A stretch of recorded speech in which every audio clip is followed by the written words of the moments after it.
You're now tuned in to the Good, Bad, and Indifferent podcast. You got Omar, ShalomIsrael, and Chris. Yo, the people are waiting. Let's start the show.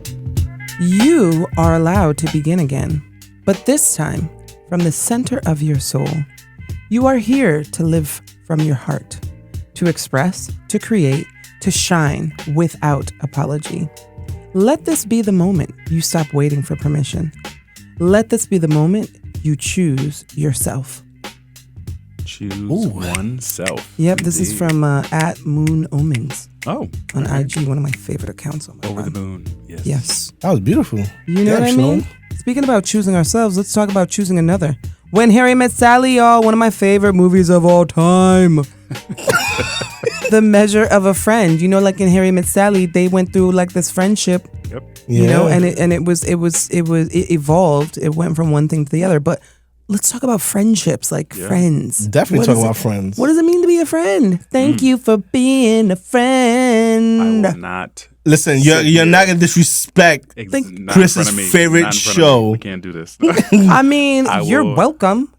That was amazing. Thank you for being a friend. All right, Sorry to all my Golden Girls fans. Wow. I'm swinging for the fences. Off the first pitch. Okay. Swinging for the fences. The difficulties in finding a real versus a fake friend. Bam, bam, bam, bam, bam, bam. And the reason why I bring this up is because there are many people who come into my life, and I say it all the time. People come into your life either to teach you something, to grow with you. They may stay, they may leave, whatever the reason is, but they come into your life. Right. And that's what we're going to leave is that. So, I have a problem. And I don't know if it's because sometimes I am just sometimes too trusting or I care too much. Okay. Where I can't find the difficulties between a real friend and a fake friend. And the thing is, I don't really call people friends like that unless I have time with you. Yeah. Like, I'm not going to be like, oh, me and Shalom met yesterday. Oh, that's my friend. Nah. Right. We need time. Like, right. I need some to know that if I'm in a shootout, you're not running the opposite way. Right. You're holding ass with me. Are the ones shooting at you. Right. That's I have friends that I never know will shoot me. But yeah, it's I don't know what it is. And I'm just gonna use this as an example. So there was someone who was in my and Chris's life previously, and I thought everything was fine. And then there was moments where I call her sister, she called me her brother. Yeah. I even went out my way, and I hate doing this, staying in someone's house to watch their pets. Oh, this is the one thing I can't. And the thing is, the reason why I do that is the reason why I can't do it. I can't stand that is because I feel so uncomfortable in some other people's homes, sleeping in the beds they sleep in, and do all types of other things they do. Like I feel so. I'm just like, damn. If I could sleep standing up, I would. Propped up. You see Omar in the corner, propped up. Just so. Blanket. Right. No, so I feel so uncomfortable. But I went out my way and I stood in this person's house and I watched their two puppies for almost the weekend. One day out the blue, she was going, and I get it, everyone goes through their things. Everyone has stuff in their life that, kicks you in the ass, and I get it. But if I'm reaching out to you while you're going through this and you're ignoring me, that's a sign to me like, was this friendship even real? Yeah. And the thing is, I know sometimes I seem heartless, sometimes I seem cruel, especially when I joke around with Shalom. And again, Shalom is all jokes. It's it's all jokes, even though, yes, I do want to put you to sleep. But it's jokes. It hurts. It hurts the way things end for me. Right. Do you guys see the same thing? No, 100%. Like I love that you said how quickly can someone become their friend, because how quickly do we use that term? Yes. Friend. And I think it is different for everyone. My sister and I are like twin flames. We are like the opposite sides of the same coin.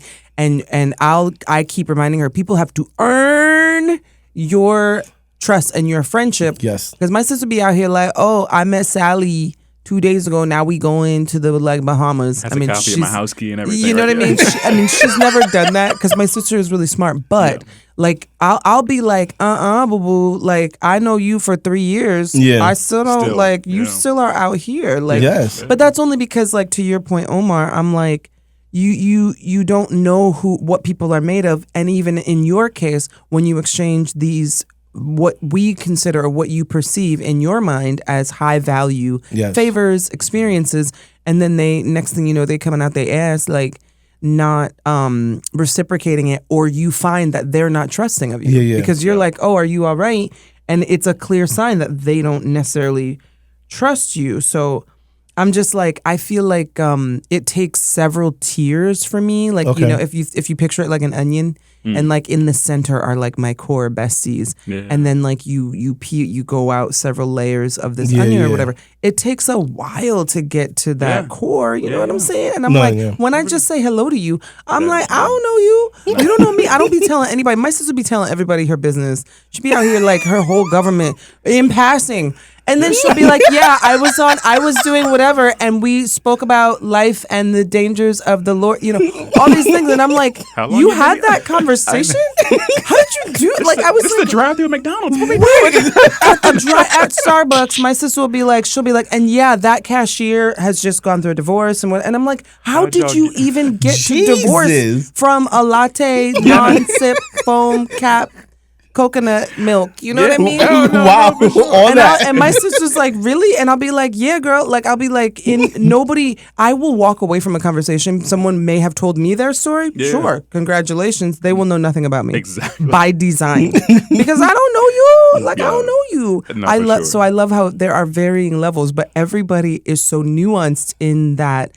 And sometimes I almost feel badly because I won't. Somebody may be like, bestie to me, and I'll be like, I'm sorry, what's your name again? How Can you spell your name for me? I don't think I've met you yet. Yeah. You know? And that's just how it rolls. But I think it is both part in defense mechanism and part of like I pride myself on. Yeah. So I understand that there is a level of dysfunction to it, but I also realize that it has made me who I am, and I really pride myself on the idea that, no, you have to earn that. Yeah. So you got to sing the earn. Okay. Earn. All right, but don't get me wrong. She did ask for space. Yes. And me being, but the thing is, if I know you're suffering and you're going through some stuff, I'll give you a space, but I'm still going to reach out to see if you're okay. No, yeah, and you gave her space. And so, then but the thing is, I'm calling, and you're straight up ignoring my calls. But then you're out and about with these other people, and I'm just like, yeah, that twist the knife. Yeah. I'm like, all right, yeah, say less, bitch. We will definitely get into this on another topic for sure, because I have many trains, many things in my smile is saying this, but. To Omar's point, and people need to understand, it would be nice if people understood that social media and posting, it is being out in life. It's a natural, inadvertent tattletale. Yes, it is. So when you're asking for space, it's your space to take. But just know that I see you. I see what you're doing with said space. Right. Especially when the space has asterisks of why you needed the space. If you shout it from the mountaintops, I can't take it, I can't handle this.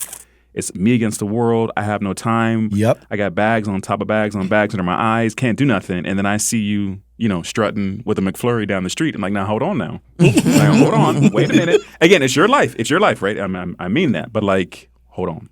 Bring it on back. Bring it and it's like, but again, in that space, you are still respecting them. Yep. And it's like, I'm not going to say anything. And then to them, it's like, well, I do what I want to do. And it has this weird hyper moment that happens if you don't, kind of like a Venus flytrap. If you don't get in control of it, it's like, yeah, I do what I want in my own space. Yeah. You forget that I gave you your space and this is what you're doing. So when, and to your point, and specific to this, we share the same core group of friends. Yep. Overlap, right? So I am going to see you even when I avoid seeing you, and I will hear That was another element. Yeah, I will hear inadvertent updates of, hey, you know, me and so and so come again. Who was that first person? All right, right. And it's like I'm minding 100% of my own business, and because you hang out with the same people, I'm going to hear about them flourishing in life. Like that same person who said they were like, you know, under siege, the devil's at their door every 2 minutes. They can't do anything in life unless Jesus helps them. Oh, that person is hanging with you all night. Oh, snap. Okay. High pitch. Okay. Social media be telling on people. Uh-oh. That's wild. Exactly. Well, I know. Go ahead. Go ahead. No, I know. Well, You jumped the gun, bang bang. Let my man Chris let his words out. My bad. I was like, wait, who, me? Oh, my bad.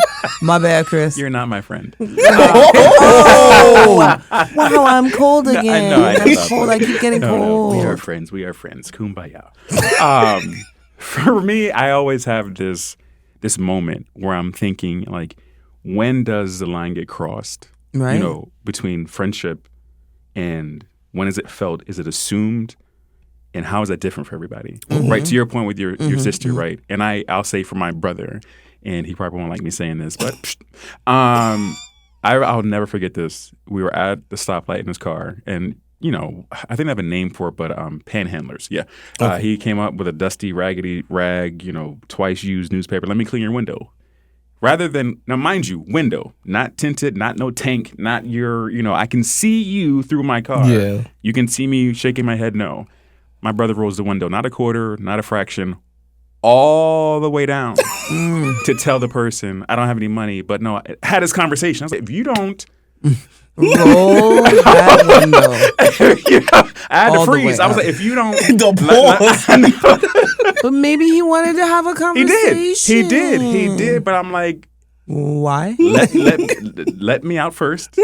Stop. Let me fire up the video camera because there's going to be some post-worthy things that will happen here in a second. Right. But it was like, to that point, it was like, that line, I don't think he has a line. And, and it's a great thing to see. Yeah. Because it's a natural, you know, I like people. What do you need? Is that a knife you're pointing at me? Is it sharp enough? Like, you know, it's great to see. Yeah. But it's just like for people, like when is that line crossed? It is a crossing for some people, right? Because for me, I'll use that. There is a crossing, and you do cross me, right? And it's like you know, once you get on the other side of things all the walls I put up, and, you know, Chauncey the snake and the alligator and Hans the shepherd, once I put all those things in front of you got here, it's like, oh, you made it. Well, I guess we're going to hang out then, you know? Right. Yeah. But, you know, but it's just like, it's amazing to see, and when you hear about other people, especially when they let their guard down, and even more intriguing when they're defensive because they've been talked to enough about, I know, I get it, I make friends too fast. I'm like, I just want to hear what you're saying.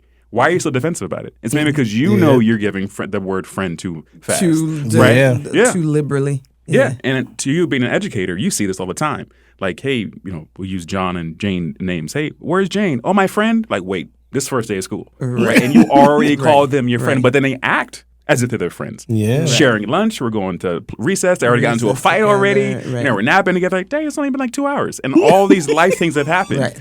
Right. And this is like, but again, it's this weird, not weird, but I'll use the word weird. It's just this thing that happens. Like I'm imagining like this seesaw, like this keeps moving in life. It's like my friend, not my friend. I'm an adult. I know you're dangerous. And it's just like you just keep going. And I don't think it ever lands on either side through life. For me, it's like it's just teeter-tottering all over, right? Yeah. Again, you catch me on the right day, I'm your best friend. I'm your huckleberry. What are we doing? Catch me on the other day. Oh, that's you shouldn't have came. Should have stayed over there. Right.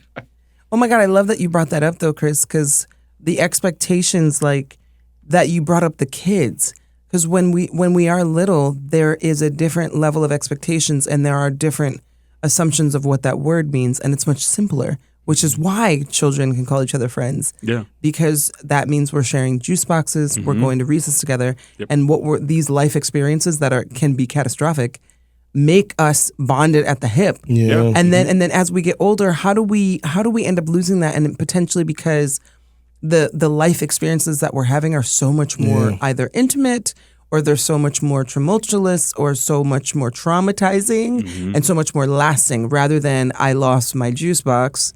I'll get another one. Yeah. And we survived that together. Thank you Yep. so much for being by my side. Yeah. Now it's like I'm going through Yeah. cancer. I lost my parent. I lost my spouse or my partner or whatever. So Yeah. it's funny how like I agree with you. Like it's so nuanced. The teeter-totter is always going back and forth and it's so fluid. But sometimes the expectations that we have of our friends, like someone will, like Omar said, he was asked a favor. And that is something that he would do for a friend, something that he considers a friend. And I have been guilty of like accepting or doing a transaction that way where I don't perceive it as such and they do. Yeah. And maybe vice versa. Maybe the person didn't tell me that they, didn't see it as something that they would consider a friend. But I think the expectations can sometimes be really overwhelming. Like, you're my friend. That means I get to emotionally dump on you for 3 hours. Immediately. Yeah. And then it's like, because you're my friend, you're supposed to. It happens Supposed with to. family Supposed too. to, yep. But like with Yes. friends, you know how they'll be like, and so then there's like this weird, like people be having a crazy expectation of what a friend is. Or you're my friend. You're supposed to move me from the Bronx to Staten Island all in one day with your bare hands for free.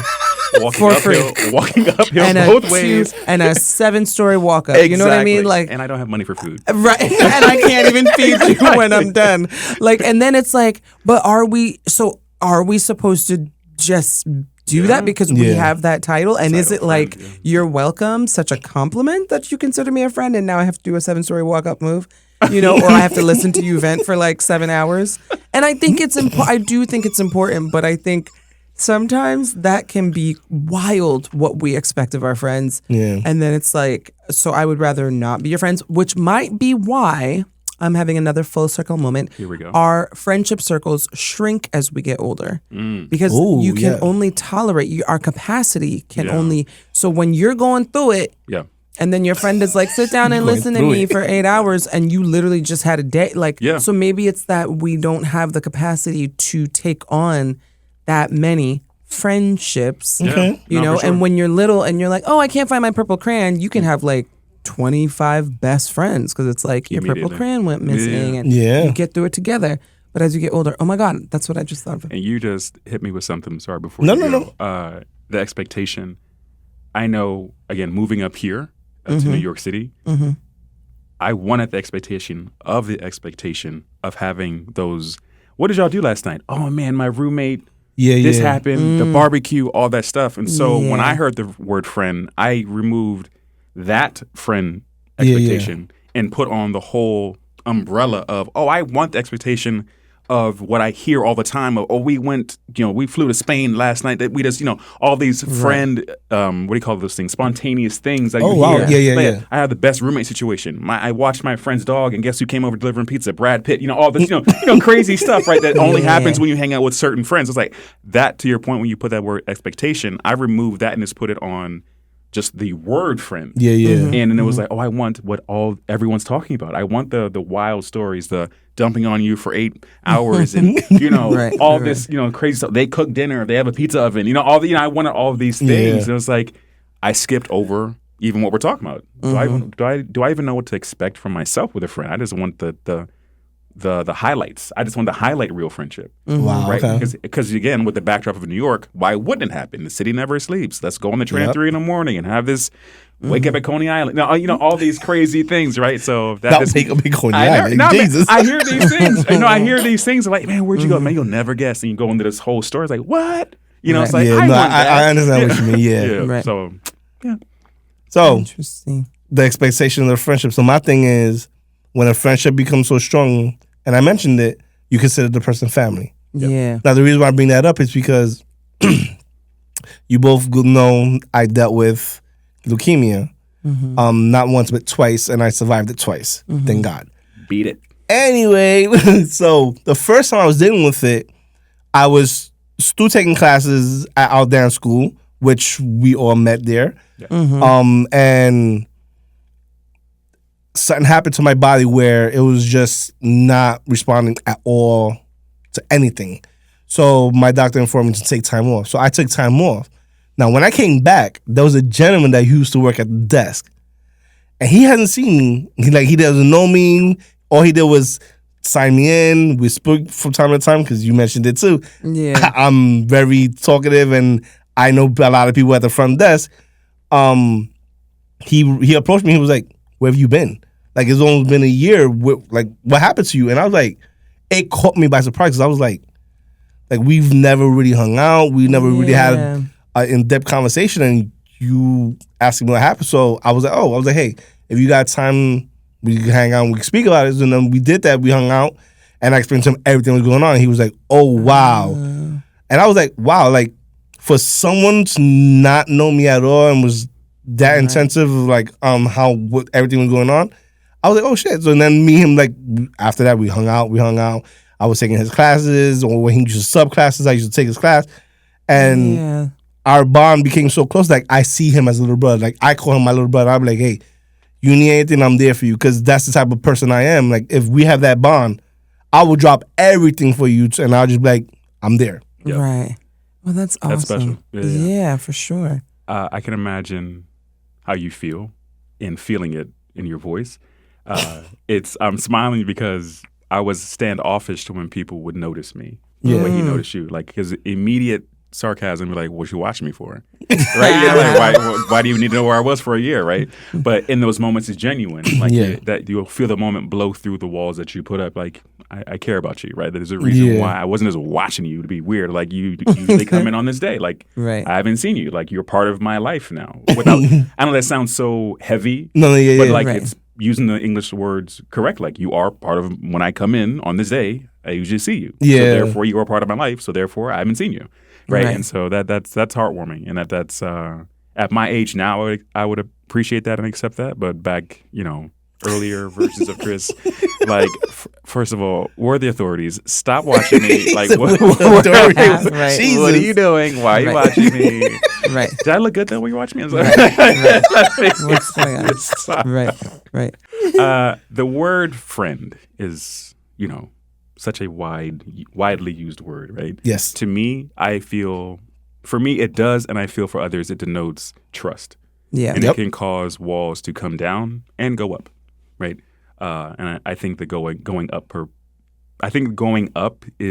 could be more detrimental in some circumstance. Yeah. Right. So for me, again, when we moved to this country and settled where we were in Maryland, I was always using the word friend. Hey, friend this, friend that. Living out of a suitcase. Yeah. Going back between, my parents were divorced. I had quote unquote friends at my dad's house that I didn't spend that much time. And then when we finally settled where we were in Maryland, okay, now you all are a different kind of friend. Yeah. Right. And for me, it caused the walls to come down in Maryland, but it caused the walls to go back up in where I was going when we would visit my dad for 2 weeks every the court visitation or whatever.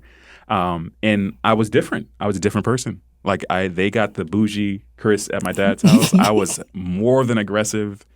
It was just for no reason fighting people. I mean, arguing. It was like, you all are my friends because I have no one else to talk to. Yeah, right. Yeah. You're just hangout people. But I didn't have the vocabulary to say you're an acquaintance. It was just, you're a friend. That's one syllable, friend. Sure. Yep. Getting back down, it's like, no, we're getting into trouble. And back in my mom's house, we're hanging out. This is back when you could hang out. I digress. Let's call the train at Petticoat Junction for one quick second. Bring it in. It's the youth today do not understand. And I sound so old saying that, but I accept it. This is Grandpa Chris. When we say we used to hang out like till 2, 3 in the morning, like it wasn't because we were all doing something bad. It was just your parents was like, just stay where I can see you. And we were literally outside until 2 and 3 in the morning. So kids, please listen to us who are still have cognitive function in our brains, can tell you vivid stories of how this was. You all still have time to do it. Like you still have time to do it right now. They're hanging out and do it safely and just walk the hood and walk wherever and come back in one piece, right? And like we don't have that, and I wish they would just understand that. But I digress. Story time over. But I would hope that people understand when that word friend is thrown around, it's not for the hearer or the sayer to, hey, do you know what I mean by friend? Yeah. What do you mean by this? You have a responsibility just as much as the listener and vice versa.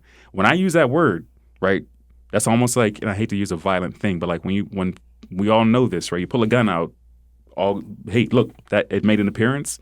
Guns don't tickle. Either you're going to use it or you put it away. Like, it changes the entire thing, Definitely, right? yeah, definitely does. When you say friend, that denotes trust, right? And I think we just blow past it and think, oh, they know no, that's just my hookup. That's whatever. Like, no, you said the word friend. Exactly, And you yeah. can't just throw that around because there's somebody who's in need of a friend sometime. And when they hear that, walls come crashing down. Like, and to your point with your sister or hey, I'm moving this weekend. You said you're my friend. Can you help me? Right? Like, I just met you. But you use the word friend, right? And then that happens, that weird thing, and you say, "Oh, they're cray cray." I'm like, "Are they?" Some of them, yes, right? But it's like, some of them, yes. Where do you put yourself in? I did use the word friend, right? And I remember when I was a kid, what that meant. Friend meant, okay, who's coming over? My friend. How long you known them? I just met him in school. They're already at my house in your, sleepover. You know what I'm saying? So it's like that never goes anywhere. And I just would hope. I think we would operate a little bit differently. I won't necessarily say the word better, but I know we would operate differently as people. When that word comes out, it's almost like a record scratch. Ooh, who said it? Who said friend? Yes. It's like, do you mean it or not? Take it back. Like, don't just say it, leave it on the table. Like, because people go off with that. And like, I know for me, the more things I do in life and the older I'm blessed to get, thank God, it's like when people say friend, I don't have the energy to keep fighting. Right, sometimes. Yeah, exactly. Yeah. Now, I'm not stupid to the point where I'm like, oh, you said friend, let's go. Here's my mom's social security number and all this stuff. No, but you catch me in the right day. It's like, well, what's going on? Well, you're here. You're about to get a whole bunch of shit you didn't this is on your bingo card today. Like, they were like, I came without baggage. I'm leaving with baggage. Right. That's so much. But there is so much ambiguity to that, though, because interestingly enough that you said that, the word holds a specific level of authority, respect, responsibility, trust. But it's interesting how that the same thing doesn't happen with wife, cousin, brother, husband. When you say wife or husband, it's very clear. We understand exactly what that means. Yeah. But what's interesting is within that relationship that we don't see, we don't know how those two people are interacting under those terms, under those labels. Friend, though, is open season, it feels like. And I mentioned the onion earlier. Yeah. By the time you get to like the 6th tier, I may call you a friend. I'm still not doing what I'm doing with the 6th tier with the core group. Yeah, sure. So then there's this variation, this gradation of how I am engaging with the person under the label of friend. Yeah. But I love that you said that, Chris, because it's like you said, hey, you use that word. But it's funny how if I say friend, Omar may think of we're moving together furniture, and I may think of like, oh, I bought you a McDonald's French fry with a coupon because you're my friend. Yep. I'll take it. I spent my money. Real calm. I'll take it. And I ain't sharing nothing because that's how I treat all my friends. And I hope you use the app because you get points for it. Right. That's what I thought of McDonald's with the app. Yo. The big boy came on me real fast. I heard McDonald's French fries. I was like, I'll take them. Oh my God. We're going to go even deeper. Okay, let's do it. Outgrowing a friendship. Wow, they don't talk about that enough. It's either outgrowing a friendship or it ends badly, real badly. Right, but we only talk about outgrowing like romantic relationships. Exactly. People don't talk enough about outgrowing friendships. Now, I bring that up because, again, like I said, people come into your life for many reasons. Yeah. Some may stay, some may go. Some may go on bad terms, some may go on good terms. And the reason why I say this is because I had people in my life who, I guess you could say, we're not on the same level anymore. Mm-hmm. So while you're staying at level 4, I moved up to level 8, and since we're not eye to eye no more, hey, you go on your merry way, I go on my merry way. If we see each other down the lines and we could speak, I have no problems. Like, there was this person I grew up with, and I'm talking about we lived in the same building from the time his mother was pregnant until like he was 16. Oh wow! And we've known each other that long. They moved to a different state. They first moved to Queens and then they moved to a different state. But like we stood friends from one time when he went to Queens, but then when he went away, it's like, okay, we see each other in passing. We're cordial. What's up? How's everything? How's the family? Good. And that's it. Yeah. That's how I feel outgrowing a friend is. Oh, yeah. And then we're going to hit them with the What's that, Rusty? Uh-oh. Uh-oh. Bitch on a horse. Uh-oh. But I mentioned earlier how you say you have, and Chris mentioned it too. You have no time for nothing because the devil is holding you down underwater, trying to drown you. All of a sudden, you out and about, ignoring other people, not ignoring their cause or ignoring mine. Oh, right. Yo, that right there, I'll have Rusty full kick them right across their backs. Across the back. I love it. Take all the air out of it. Oh, my God. But yeah, outgrown. How do you? I don't think. Well, by definition, yes. People have outgrown me. I was a different person. We'll get into all this. Oh. I am not the Chris today that I was. No. And they needed to outgrow me, right? And I could now I accept that. Back then it was tumultuous. But yeah, it was never a conversation. It was always. I mean, and I'm using the word correctly. It was always negative. It was never, hey, I'm moving. Chris, you aren't going to school. It was never like, hey, you like football, I like basketball. Like you like this, your favorite color is green, my favorite color is blue. Like it was like, well, fuck you too then. And it was just like, that's what it was always like. Yeah, and it was just, that was just my time of life, But I walked away from them always hurt. Yeah, see? And what made me even more volatile to the next situation was not dealing with the previous hurt. Right, and not being able to be in position to say, did we outgrow? What happened? Can I change? Looking for closure. Right. Zero closure. Damn. And I use funny. Seeing people. Seeing the smile? Right. Bring the train back to Petticoat Junction. Bring it back, y'all. So what's amazing to me, and I love the smile that I have on my face, I'm saying this, is when I went through all those confusion years and just angry Smurf, right? This was this out of control Tasmanian devil, and people who have vocally said, "I outgrew you, Chris. You're this. This is why I stepped away from you." From my perch in New York City of being now a different person and having things allotted in my life because I chose to do the work later in life, you still are on the same block. I don't even know where that came from. And it's still his soul. It's my soul. Right. You're still in the same city, same state, and same state of mind that I left you in. But the confident, I outgrew you because you were arrogant, ignorant, whatever, is still there. But I'm like, I'm not fighting that.